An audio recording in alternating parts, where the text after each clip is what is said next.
because now everything is, I can't offend this person, we can't do this, we can't say this. We've lost resilience.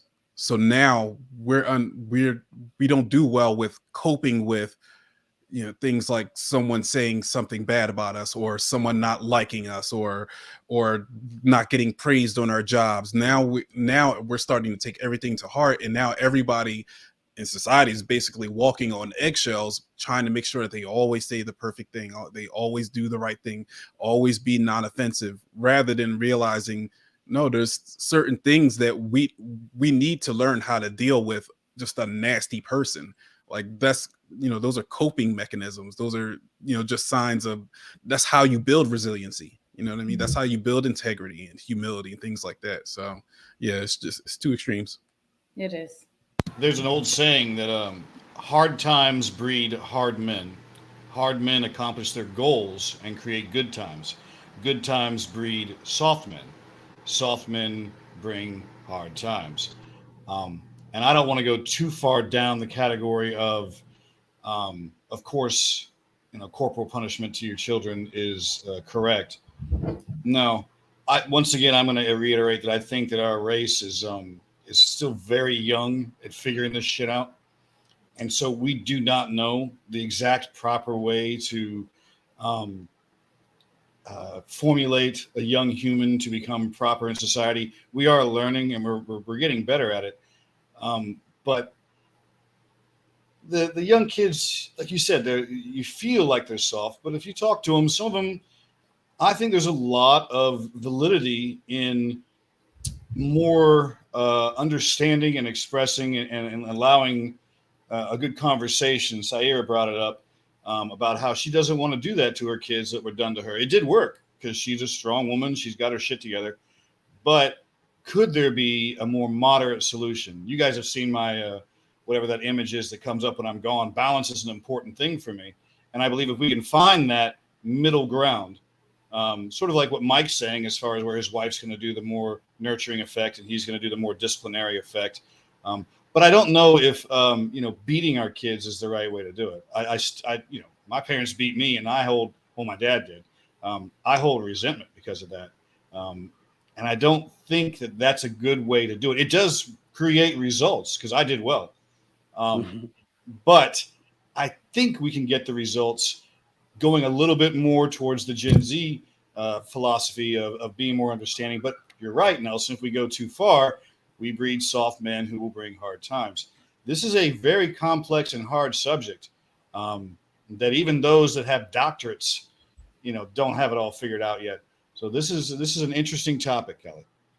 So I will say that I do believe we more so do have it figured out, but we live in a free nation, so it's hard to implement anything without giving people choice in the matter. I will tell you, there are some ways in the military they figured this out, right? And there are a few things that I've learned in my life experience. I can say I pledged a frat and I went through boot camp. Those two things I will tell you can make, well, I'm a man, so I have to speak from this perspective, can make a man, right? And one of the things that I really love, I was injured while I was in boot camp. And like I was one of the top, I was a port watch section leader. There are only 4 section leaders out of like 75 people. So I was really high speed doing a thing, and I actually hurt myself. And then the recruit division commander came over to me and was like, do blank and blank. And I'm like, oh, dang, sorry, ABH2, whatever his rating was. I can't, I strained my leg or my ankle or whatever was wrong with me. He looked at me and was like, there are plenty ways I can make you uncomfortable without touching you. Like, and that to me, what he's basically saying is, I'm going to get the discipline out of you every single day. I'm going to make you work. I'm going to put you under duress so I can bring the best out of you. But I don't have to touch you or physically whip you or do anything like that. And I felt like that was profound, because what he basically was saying is that he's not letting me take a day off. He wants me to stay sharp so I can stay section leader, because of what that will do for me in my career and the accountability measures it will give me. And that I'm trying to pass that on to my children, to where it's like, I don't need to put my hands on you when I'm upset. I feel like a lot of parents today, they aren't mentally capable of thinking past corporal punishment, like really doing the work of saying, what else can I do? What else can I research? How can I get the most out of this kid without destroying them by putting my hands on them? And most of them don't have the capacity to think past that, because maybe the neighbors are doing it also. They feel justified in what they're doing. But I feel like there are many measures, like, whether within the military, like they have figured out a way to bring, like, these Navy SEALs and these people, there's some high speed people. They figured out some stuff. David Goggins is an animal, but there was a bunch that I was able to take away from his book. I'm sure at least I hope a lot of you have read it, but yeah, it's incredible, especially what the mind can do. They've unlocked the human psyche. So all I'll say is that this was something more high speed. This was a school. They wanted me to try out for something called Special Operations Corpsman Program. And I was just a reservist. So I was like, nah, no, thank you. They were like, just come. We train before everybody else trains. Come train with us 4 a.m. These dudes were tying like 25 or 50-pound weights to each other's legs in the pool and going to the bottom. I was like, no, thank you. Nah, I'm good. I can't do it. And every day they were giving me like little mental exercises, like, you can't do it or you think you can't, right? Listen, by the time I was done with that training, I could hold my breath for almost 6 minutes.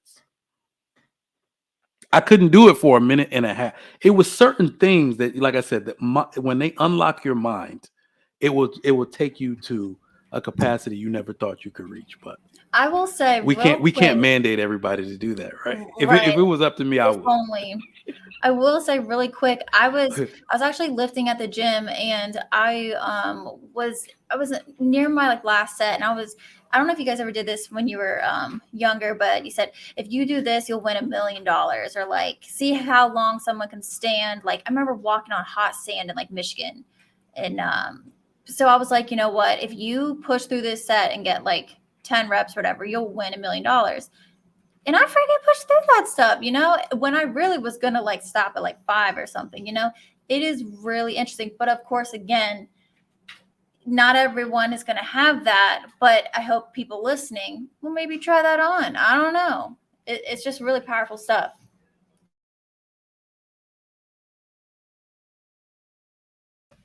Has everyone had a chance to chime in on this particular? I'll just add a little bit, just again, back to the generational thing. I think I touched on this. I grew up in a kind of a traditional household where, dad was, head of the house kind of thing, the man of the house. And so, my mom would always kind of just, cater to his needs. And like when he would come home, he'd want, a hot meal at the table ready. And it's 7 of us, 7 kids. And so, we're just, and it was really big about respect and all those things. And so, our thoughts and how was our day and all of those things kind of were trivial. We really were not used to talking about them. Everything was okay. I remember when I just got, in my relationship too and everything. And, at that time, but, my husband, he's like, oh, you always just said it's okay. Everything's okay. Cause that's kind of how I was, trained, to be, is everything is okay. I didn't really have an opinion on things. And so, and then, with my husband, my dad, was a lot about respect, but also, the beating and all that, like a lot of the, raising with the iron fist. I think he said that's how his father, raised him, and he just kind of did the same. And so, I feel like now most of my siblings are millennials, like 2 of them are Gen Z, but, we are just, trying to do better. 4 of us have kids. And so we're just trying to be better parents. We have a lot of talks. My elder sister, she is a therapist as well, but she's I think TLLP. She just started, with her therapy. But again, like, I go to therapy as well. And so it's just really important to have these discussions and talks, trying not to repeat the cycle, do better for our kids. I always ask my kids, how they're feeling, and mommy made a mistake and things like that, because that was not, my parents, like, you could never tell them that they made a mistake. It's just say sorry. Why? How dare you say that? So, I'm not perfect. Parents are not perfect, and so I do like to kind of say that. But of course, I definitely want to have the discipline as well. But I don't know who said this, but yeah, I mean, like, when you're raising with the iron fist, yes, you get the results, but at what cost, right? Because then there's all this trauma, all these things that we're carrying on, without even noticing. So it's a lot.